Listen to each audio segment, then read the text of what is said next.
Before the legislative session ends each year, the House and Senate typically put an agreement in place that outlines the reasons they can return to Columbia, like finalizing the state budget. There isn't such an agreement in place right now, so that means the governor can call the legislature back here to the State House at any time, and he plans to do that next week for another debate on abortion.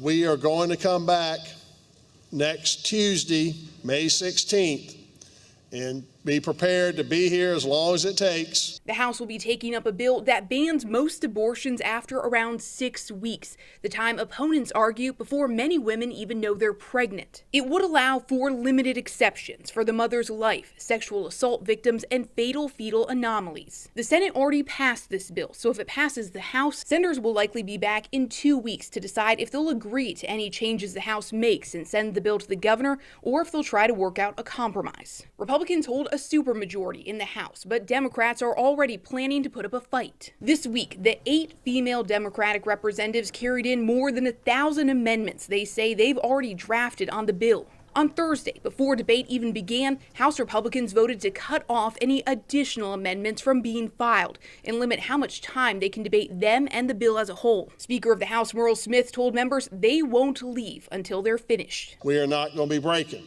so bring supper, dinner, breakfast, lunch, whatever, for days or however long you want to get through amendments, but we're going to get through that bill and have a final vote on that bill. When lawmakers return here starting next week, they can continue work on any other bill before them, not just the abortion bill. So there's not as much urgency around the State House today to get work done before the 5 p.m. deadline when the session ends, as there typically would be on the last day. Reporting from the State House, I'm Mary Green.